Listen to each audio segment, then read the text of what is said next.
मोठ्याने बोला. नमस्कार मित्रांनो, मी doctor Sachin Podar, mind power trainer, संवादतज्ञ, समुपदेशक, काउन्सिलिंग. आज आपल्याकडं नेहमीप्रमाणेच आलेत प्राध्यापक विवेक शिंदे. शेअर मार्केटमध्ये गाढा अभ्यास आहे. गेले 20-22 वर्ष शेअर मार्केटमध्ये ते काम करतायत.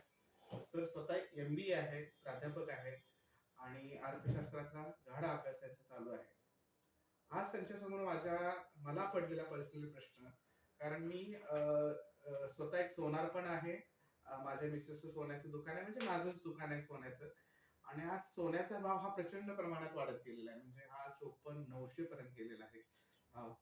आणि काही बरेचसे आमचे कस्टमर आहेत, ते सोने विक्रीसाठी यायला लागले. म्हणजे असं काय नक्की काय असं, म्हणजे सोनं विक्री केलेलं बरं की विकत घेतलेलं बरं, की अजून सोनं वाढण्याची शक्यता आहे आणि ह्या युद्धाचा इफेक्ट सोन्यावरती कितपत राहणार आहे? काय सांगते तुमचा आर्थिक सल्ला, काय देऊ शकाल तुम्ही? आता गंमत बघा, याच्या मागचं जर आपण कारण पाहिलं तर महत्वाची आपल्याला कारण काय दिसतात. एक तर पहिली गोष्ट आहे युद्ध. आता ही युद्ध सदृश परिस्थिती निर्माण झाली की लोकांचा ओढा जो आहे तो कसा आहे, सेफ हेवन इन्व्हेस्टमेंट कडे वाढायला लागतो. याचं कारण काय, करन्सीची किंमत आहे ती पडायला लागते. जसं रशियन करन्सी आहे, त्या करन्सीची परिस्थिती आता तुम्हाला माहिती आहे 30-40% जवळजवळ परवा दिवशीच खाली होती, अजूनही ती कमी होते. दुसरी गोष्ट काय आहे की जे ट्रान्झॅक्शन आहेत, स्विफ्ट ट्रान्झॅक्शन किंवा बँकिंग ट्रान्झॅक्शन याच्यावरती थोड्या काही प्रमाणात बंदी घातली गेली. थोडक्यात त्याचा परिणाम असा आहे की बँकिंग सिस्टीमवरचा सुद्धा लोकांचा विश्वास आहे तो कमी व्हायला लागलाय. की आज आपण ठेवलेले पैसे बँकेत, एफडीत किंवा कुठल्याही स्वरूपात ठेवलेले पैसे ते आपल्याला काढता येतील का? बिझनेस सायकल्स खराब झालेले आहेत. बिझनेस सायकल्स खराब झाल्यामुळं साहजिकच आहे की बँकांची परिस्थिती सुद्धा बदलू शकते. तर त्या परिस्थितीमध्ये आपली बँकेत ठेवलेली एफडी सुद्धा तेवढी सुरक्षित आहे का, या गोष्टीला साधारणतः आपल्याला त्यामुळे लोकांचा ओढा जो आहे तो गुंतवणुकीकडे कुठल्या आहे तर सेफ हेवन इन्व्हेस्टमेंट. सोनं कसं आहे, तुम्ही इतिहास जर पाहिला तर जागतिक इतिहासामध्ये सोन्याचा भाव कायमच अस्थिर परिस्थितीमध्ये किंवा एखादी सिच्युएशन आहे, जी सिच्युएशन युद्ध सदृश असेल किंवा एपिडेमिक मध्ये तुम्ही बघितलं सोनं वाढलं, अशा परिस्थिती कुठली जी अनसर्टनिटी तयार होते त्यावेळेस कायमच सोन्याचा भाव वाढतो. आता गंमत पहा, 48,000-49,000 पासून तो साधारणतः 55,000 पर्यंत का गेला. ही सदृश्य युद्ध सदृश्य परिस्थिती, या युद्ध सदृश्य परिस्थितीमध्ये सोनं हा सगळ्यात बेटर पर्याय. दुसरा त्याच्यावरती मोठा इम्पॅक्ट करणारा घटक कुठला लक्षात घ्या, क्रूड ऑइल. आता क्रूड ऑइल का साधारणतः, तर या ज्या बाकीच्या ऑइल प्रोड्युसिंग कंट्रीज वगैरे तर त्यांचा फारसा डॉलर किंवा पेपर करन्सीवरती विश्वास नाही. ते काय म्हणतात, आमचा विश्वास सोन्यावरती. मॅक्झिमम जे ट्रान्झॅक्शन आहेत ते गोल्ड मध्ये वगैरे करण्याचा प्रयत्न करतात किंवा गोल्ड मध्ये कन्वर्ट करण्याचा प्रयत्न करतात. साहजिकच काय होतं, ज्या ज्या वेळेला क्रूड ऑइलचा भाव वाढला, मला फरक सांगा की एक्झॅक्टली एखादा देश किंवा हे वर्ल्ड गोल्ड कौन्सिल जो काम करतो ते काय काय एक्झॅक्ट काय, म्हणजे एखादा देश सोनं कुणाकडे ठेवतो आणि मग त्याचे पैशाचं रूपांतर कसं करतो, म्हणजे हा व्यवहार होतो तरी कसा, म्हणजे एक्झॅक्टली सोनं वाढण्यामागचं कारण काय आहे? जसं की शेअर मार्केटचा बाजार असतो, बरोबर, आणि तो बाजार बोलीवरती चालतो आणि बोलीवरती होतो. बरोबर. एखाद्या भाजी मंडईमध्ये एक शेतकरी भाजी घेऊन येतात, अनेक शेतकरी तीच भाजी घेऊन आले तर त्या मार्केट कमी होणार. बरोबर, थोडक्यात. आणि जर भाजीची डिमांड असेल आणि माल कमी आला असेल तर वाढतो त्याचा.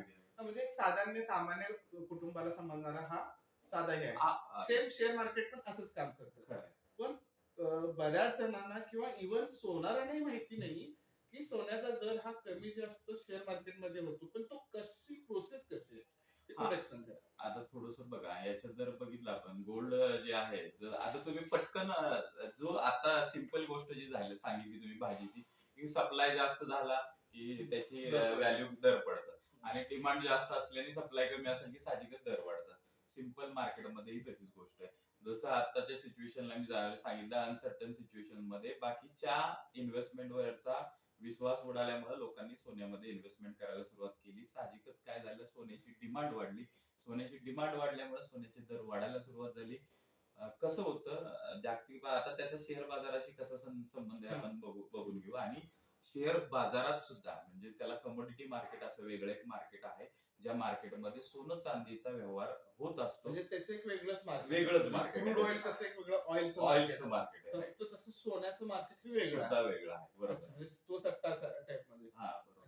त्याला बुलियन्स म्हणतात जनरली सोन्या चांदीच्या हे आणि ते मार्केट बुलियन्स सेपरेट आहे ज्याच्यामध्ये फार मोठ्या प्रमाणावरती व्यवहार होतात. आता हे शेअर मार्केट किंवा या अप अँड डाऊन कसं होतं? बरोबर. Right. आता काय होतं जनरली बघा, व्यवसाय किंवा बिझनेस सायकल्स जे आहेत साधारणतः युद्धसदृश्य परिस्थिती निर्माण झाल्यामुळं क्रूड ऑइलचे भाव वाढले, साहजिक महागाई वाढेल, साहजिक कंपन्या आहेत त्या कंपन्यांची मॅन्युफॅक्चरिंग कॉस्ट वाढेल, त्या रॉ मटेरियलची कॉस्ट वाढली. साहजिकच काय त्यांचा नफा कमी होईल, नफा कमी झाल्यामुळे शेअर बाजारामध्ये गुंतवणूक केलेल्या लोकांचा मिळणारे रिटर्न्स आहेत ते कमी होतील. साहजिक त्यांनी काय करायला सुरुवात केली, ऑलरेडी आता बघितलं कोरोना काळात खूप मार्केट वाढलं होतं, तेव्हा प्रॉफिट बुकिंग सुरू केलं, विकायला सुरुवात केली आणि आलेला पैसा कुठंतरी गुंतवणार आहेत. ते पैसा कुठं ठेवतील, तर ते पैसा काय करतात, शिफ्ट करतात. कुठल्या ह्याच्यामध्ये शिफ्ट करतात, सेफ हेवन इन्व्हेस्टमेंट मध्ये. मग ते सोन्यात आला पैसा आणि सोन्यामधली डिमांड वाढली. साहजिकच आहे, सोनं वरती गेलं पूर्ण टोटली. आणि आता याचे कसे व्यवहार चालतात कमोडिटी मार्केट किंवा या ह्याच्यावरती, हे आपण थोडंसं समजून घेऊया. आता हा जो बाजार आहे कमोडिटी बाजार, हा कमोडिटी आता तुम्ही जर बघितलं जगातला सर्वात मोठा बाजार आहे लंडन मेटल एक्सचेंज, ज्याच्यावरती तुमचे सगळे मेटलचे व्यवहार होतात. तशाच धर्तीवरती भारतामध्ये मल्टी कमोडिटी एक्सचेंज MCX असा एक एक्सचेंज आहे ज्याच्यावरती कमोडिटीशी संदर्भात सारे जे व्यवहार आहेत ते होत असतात. म्हणजे सोनं चांदी तुमचं, त्याच्यानंतर मेटल्स आहेत, मेटलमध्ये बेस मेटलमध्ये परत लीड झिंक अल्युमिनियम, त्याच्यानंतर एनर्जी मध्ये जर तुम्ही बघितलं तर क्रूड ऑइल आहे, नॅचरल गॅस आहे, या सगळ्यांचे व्यवहार त्याच्यावरती होतात. ऍग्रिकल्चर कमोडिटी एक्सचेंज जे NCDX आहे त्या किंवा बाकीचे काही ऍग्री कमोडिटी एक्सचेंज आहेत त्याच्यावरती ते व्यवहार होत असतात. MCX जे आहे ते त्या माध्यमातून सोन्या चांदीचे व्यवहार होतात. MCX वरती वायदे बाजार आहे, हा ऍक्च्युली जो बाजार आहे हा वायदे बाजार आहे. या वायदे बाजारामध्ये सोन्याचा वायदा तुम्हाला उपलब्ध असतो. समजा आता जूनचा एक वायदा उपलब्ध आहे, त्याच्यानंतर पुढचा कुठला महिन्याचा वायदा उपलब्ध असेल, हे वायदे उपलब्ध असतात आणि त्या वायद्याच्या अनुषंगानं तो एक भाव ठरलेला असतो. आता साधारणतः तुम्हाला आजच्या घडीला असं समजा 55,000चा भाव चालू आहे. मार्केटमध्ये डिमांड वाढली, लोक खरेदी विक्री करत असतात. MCX वरती सुद्धा ऑनलाईन खरेदी विक्री चालू असते. 55,000ला समजा आज सोनं खरेदी केलं आणि सोन्याचा दर कदाचित उद्या 56,000 झाला, तर 1,000 रुपयाची वाढ तुम्हाला त्या ठिकाणी दिसून येते. ती 1,000चा फरक जो आहे तो व्हर्च्युअल स्वरूपात, म्हणजे तुम्ही काय करता, एक इलेक्ट्रॉनिक कॉन्ट्रॅक्ट खरेदी करता, तुमचे पैसे डिपॉझिट करता MCX ला. MCX तुम्हाला एक इलेक्ट्रॉनिक कॉन्ट्रॅक्ट खरेदी करण्याची मुभा देते. म्हणजे थोडक्यात ते इक्विव्हॅलंट आहे. फिजिकल मध्ये तुम्ही सोनाराकडे तुमच्याकडे येऊन एखादा व्यक्ती आम्हाला 1 किलो सोनं द्या असं सांगतो, त्यावेळेला तुम्ही त्याला जी काय किंमत असेल ते पेड करायला सांगता आणि तुम्ही त्याला सोनं देता. तशाच पद्धतीने MCX वरती एक काय मार्जिन ठरलेलं असतं, 10-20% तेवढं मार्जिन त्यांच्याकडे ठेवून, डिपॉझिट ठेवून तुम्ही व्हर्च्युअल स्वरूपात सोनं 1 किलो सोनं तुम्ही खरेदी करू शकता.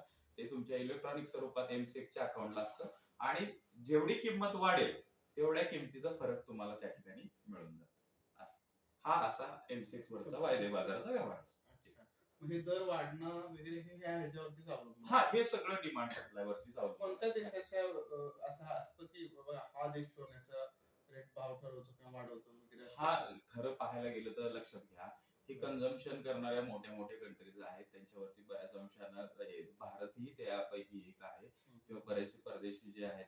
मोठं सगळ्यात कन्झम्पशन आपल्या भारतातही होतं, साहजिकच आहे. पण असा कुठलाही देश नाहीये की जो इंडिव्हिज्युअली कंट्रोल करू शकेल सोनं. हे जागतिक बाजारातच सगळं टोटली जे आहे ते एकमेकांच्या चढाओढीतनं सोनं कंट्रोल. म्हणजे कुणी असं सांगायला गेलं की बाबा मी टिप्स देतो किंवा हे करतो किंवा हा एक अंदाज आहे, लक्षात घ्या तुम्ही.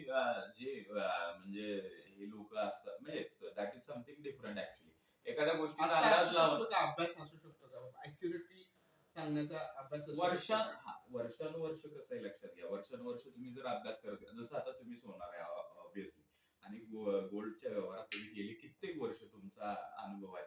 साहजिकच या अनुभवातून तुम्हाला माहित असतं की कुठल्या घटनेचा परिणाम कुठल्या गोष्टीवरती होऊ शकतो आणि त्या परिणामाचा साहजिक इफेक्ट काय असू शकेल, की सोन्याच्या चढ होईल किंवा उतार होईल, हे तुम्ही इझिली सांगू शकता. तर हे कॅल्क्युलेट करणं सोपं आहे. कसं सोपं आहे, तर हिस्टॉरिकल भावांचा अभ्यास करून तुम्ही ठरवू शकता की भविष्यात काय घटना घडू शकते.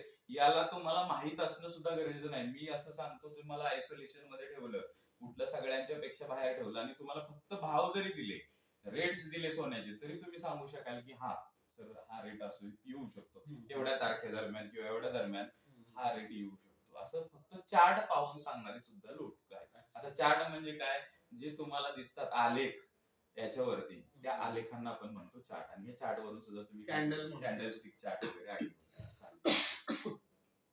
आता तुम्ही आमच्या मित्रपरिवाराला काय सल्ला द्याल? सोन्यामध्ये आता खरेदी करणं योग्य आहे किंवा बुकिंग करणं योग्य आहे? आणि बुकिंग करायचं असेल तर मग काय त्याची प्रोसेस काय आहे? म्हणजे आम्हाला सोनं फिजिकल मध्ये नको आहे, बरोबर आहे. पण आम्हाला शेअर मार्केटमध्ये सोनं हे बुक करून ठेवायचं आहे. राईट. आणि ती बुकिंगची पद्धत कशी आहे, काय आहे, बरोबर. त्याची प्रोसेस काय आहे? म्हणजे डिमेट अकाउंट नसेल तर ते अकाउंट ओपनिंग पासूनची सगळी सुरुवात आम्हाला सांगा. राईट. आता बघा, सोनं आहे ते तुम्ही दोन पद्धतीने घेऊ शकता. जसं तुम्ही सोनार आहे, तुमच्याकडे मिळालं फिजिकल स्वरूपात, मी काही सोनं खरेदी केलं, अशा स्वरूपात एक तुम्ही सोनं खरेदी करू शकता. दुसरी एक पद्धत आहे सोनं तुम्हाला खरेदी करण्याची, जी M6 वरती आहे. पण हे M6 वरती जे म्हणता ना, राईट. आता मी तुमच्याकडनं सोनं खरेदी केलं, राईट. सेफ आहे माझ्याकडे, आता हे आहे माझं. बरोबर आहे. पण M6 वरती खरेदी केलं माझ्या हातात नाही, मी पैसा पण देऊन बसलो. आता हे कसं आहे लक्षात घ्या, जी security exchange board of India आहे किंवा भारताची एक संस्था आहे, ज्या संस्थेचं किंवा बाकी आणखी जे गव्हर्नमेंट असेल किंवा इतर काही स्वायत्त संस्था आहे, यांचं डायरेक्ट नियंत्रण ह्या M6 वरती असते. M6 ही स्वतंत्र अशा पद्धतीची संस्था आहे जी व्हॅलिडेटेड आहे आणि जिच्यावरती गुंतवणूक करणं तुमचं सेफ असू शकतं. सेफ कशा बाबतीत, की बाबा तुम्ही जे केलेले कॉन्ट्रॅक्ट्स आहेत किंवा ट्रान्झॅक्शन आहेत, याच्या सेटलमेंटची जबाबदारी ही M6 घेते. लक्षात घ्या, एक्सचेंज घेतं की बाबा ह्या व्यवहार म्हणजे आपण फसणार नाही. बँकेत पैसा कसं फिक्स डिपॉझिट ठेवतो आणि बिंदास राहतो, कारण बँकेवरती भरोसा आहे. तसं M6 वरती आपल्याला भरोसा ठेवायला काय हरकत नाही. पण भरोसा कुठले आहे ना, तुमचे कॉन्ट्रॅक्ट व्हॅलिडेटेड. तुम्ही उद्या म्हणाल की त्याचा भाव वाढला, कमी झाला, माझा फायदा झाला, नुकसान झालं, तर भाव वाढी चढ झाल्यामुळे किंवा भाव घट झाल्यामुळे जे नुकसान प्रॉफिट किंवा होतं, तुम्हाला फायदा होईल, नुकसान होईल, याची जबाबदारी M6 नक्कीच घेत नाही. पण जो मिळालेला फायदा आहे किंवा वाढलेली किंमत आहे, ते कॉन्ट्रॅक्ट तुम्ही विकल्यानंतर त्यातली ज्या फरकाची रक्कम आहे, त्या रकमेची जबाबदारी मात्र ते 100% घेतं. त्याची तुम्हाला जे आहे त्यासाठीच बसलेलं आहे. अगदी बरोबर. आता तुमचा पुढचा प्रश्न, की आपल्याला हे खरेदी कसं करता येईल? म्हणजे खरेदी करता येईल, म्हणजे आता आपल्याकडे काहीच माहित नाही किंवा आपल्याकडे काही आपले असे लोक आहेत त्यांच्याकडे साधे डीमॅट अकाउंट पण माहित नाही. डीमॅट अकाउंट काय प्रकार आहे आणि तो कसं, त्याची प्रोसेस काय आहे ती थोडक्यात सांगा. बरोबर आहे. आता डीमॅट अकाउंट हे लक्षात घ्या, शेअर मार्केटच्या संदर्भात आहे. ज्यावेळेला तुम्ही इक्विटीमध्ये काही शेअर्स वगैरे खरेदी करता, त्यावेळेला तुमच्याकडे डीमॅट अकाउंट असणं आवश्यक आहे. डीमॅट अकाउंट म्हणजे काय असतं? एक सेफ डिपॉझिट, जसं आपलं असतं बँकेमध्ये, ज्याच्यामध्ये आपल्या मौल्यवान वस्तू आपण ठेवतो, तशाच पद्धतीनं शेअर मार्केटमध्ये तुमचे शेअर ठेवण्यासाठीची जागा, असं तुम्ही लॉकर असं म्हणा तुमचं. अगदी एक परफेक्ट तुम्ही नाव त्याला देऊ शकता. आता त्या लॉकर मध्ये आपण आपले शेअर ठेवू शकतो. आता M6 वरती, M6 मध्ये काय कसं लक्षात घ्या, हा वायदे बाजार आहे. सो वायदे बाजारामध्ये तुम्हाला फक्त एक ट्रेडिंग अकाउंट लागतं. ज्या ट्रेडिंग अकाउंटला काय करता, तुम्ही तुमचे पैसे क्रेडिट करता. आता तुम्ही कुठल्याही ब्रोकरकडे गेला, जो M6 संदर्भात असेल ब्रोकर, रजिस्टर्ड ब्रोकरकडेच व्यवहार करा. कुठल्याही जो स्टॉक ब्रोकर, जो कमोडिटी ब्रोकर आहे, त्या कमोडिटी ब्रोकरकडेच व्यवहार करा. त्याच्याकडे गेल्यानंतर तुम्हाला तो एक तुमचं KYC करतो, म्हणजे नो युअर कस्टमर, म्हणजे थोडक्यात तुमची सगळी माहिती घेतो, bank account details, PAN card, Aadhaar card details घेतो आणि तुम्हाला एक युनिक आयडेंटिफिकेशन नंबर देतो, जो तुमचा असतो. बँकेत जसा अकाउंट नंबर असतो तसा एक अकाउंट नंबर असतो. आता हा अकाउंट नंबर तुम्हाला दिल्यानंतर त्या अकाउंट नंबरवरती तुम्ही काय करता, पैसे ट्रान्सफर करता तुमच्या बँकेतून, जे रजिस्टर्ड बँक अकाउंट असेल. आणि त्या बँकेतून पैसे ट्रान्सफर केल्यानंतर जे काही अपेक्षित मार्जिन असेल, जे 10 ते 20%, म्हणजे आता तुम्हाला 1 किलो सोनं घ्यायचंय, आजच्या घडीला 55 लाख रुपये समजा लागतात, तर साधारणतः एक त्याच्या 10% किंवा 20% एवढी अमाऊंट तुम्हाला साधारणतः तिथं डिपॉझिट ठेवावी लागेल. आणि ती जे काही ते एक्सचेंज करून ठरवलं जातं, किती मार्जिन किंवा काय. त्याविषयी सल्ला आपण ब्रोकर देऊ शकतो. तुम्हाला प्रॉपर ब्रोकर, तुम्हाला पर्सनली फोन जरी केला, तुमचे जरा नंबर शेअर करू शकाल का? माझा नंबर 9960096921 9960969691. मग तुमच्याकडे हे डिमॅट अकाउंट वगैरे ओपन होतं? हो, आपण कमोडिटी अकाउंट वगैरे ओपन करून तुम्हाला देतो. त्याच्या संदर्भात गायडन्सही देतो. मेजर जे आहे तुम्हाला शिकणं गरजेचं आहे. या बाजारामध्ये कसे व्यवहार होतात, कशा पद्धतीने व्यवहार होतात, फार अवघड नाहीये, एकदम सोपं आहे. तुम्हाला सोनं चांदी तर माहिती आहे, सोन्या चांदीचे दर चढ उतार का होतात, हेही याचाही अंदाज तुम्ही बऱ्या अंशी खूप लोक आपल्याकडे लावू शकतात. जुनी जी लोक आजही सांगतात कधी सोनं वाढू शकतं, कधी वाढू. अगदी त्यांचे भविष्य म्हणजे आपण म्हणतो त्यांचे ते नक्षत्र हे किंवा आपलं काय म्हणतो पंचांग बघून सांगतात. काय सांगता? हो, बरं, खरं आहे. बरं. अगदी अगदी अरे खरं आणि तुम्ही पहा. आहे उल्लेख पण उल्लेख केलेला असतो केलेला प्रत्येक असतो. वेळेला. काही भाकीत व्यक्त करणारे पण काही लोक हे लोकं करतात, असतात. सोन्या चांदीचा दर वाढणार आहे, हे आहे ते आहे. म्हणजे त्याचाही अभ्यास अभ्यास असेल असतो. तर अजून आपल्याला हे आहे. त्याचा शिवाय तुम्ही कार्यशाळा पण घेता. त्याच्या संदर्भात कार्यशाळा घेतो अच्छा, आपण. मग तुम्ही म्हणजे मला कार्यक्रम सुरू होण्याच्या आधी आपली चर्चा झाली. बरोबर. तुम्ही फक्त वन डे कमोडिटीसाठी, क्रूड साठीचं वन डे, हो, हो. सोन्यासाठीचं वन डे, असे तुमचे कार्यशाळा असतात नक्कीच. बरं, नक्कीच. बरं. आणि या कार्यशाळेच्या माध्यमातून काय होतं, लोकांमध्ये एक फायनान्शियल अवेअरनेस तयार करणं, एक फायनान्शियल लिटरसी तयार करणं, ज्या योगे त्यांच्या पैशाचं योग्य व्यवस्थापन, योग्य गुंतवणूक आणि योग्य गुंतवणुकीतील वाढ होणे, सुरक्षितता या संदर्भात महत्वाचा जो आपण ऍडवाइस आहे किंवा गायडन्स आहे तो त्याच्यामध्ये देतो आणि लोक स्वतःच कसा अभ्यास करून स्वतःचा पैसा मॅनेज करतील याच्यावरती आपण थोडंसं लक्ष देत असतो. अरे छान. म्हणजे तुम्ही पूर्णपणे अभ्यासपूर्वक लोकांना शिकवता, शिकवतो. त्याचं ज्ञान देता राईट. आणि त्यांना सतत मार्गदर्शनही करत असता. मार्गदर्शनही करत क्या बात असतो. आणि जर तुमच्या कार्यशाळा जर कुणाला तरी ठेवायच्या असतील, बरोबर. त्यांच्या ग्रुपला आहे, त्यांचं फ्रेंड सर्कल आहे, राईट. तर त्यांचं अशा ठिकाणी पण तुम्ही कार्यशाळा हो, घेता. आपण जातो. माझे बरेचसे कार्यक्रम आहेत, वेगवेगळे कॉलेजेस आहेत, MBA कॉलेजेस आहेत किंवा माझ्या कार्यशाळा असतात त्यांना CA आहेत, MBA आहेत किंवा कॉमन मॅन आहेत किंवा कॉमन जे लोक आहेत ते येत असतात कायम आणि त्या कार्यशाळेचा सहभाग घेऊन त्यांचं जे आयुष्य आहे ते अजून अजून सुकर करतात, गुंतवणुकीचे नॉलेज वाढवत आहेत वर्ष.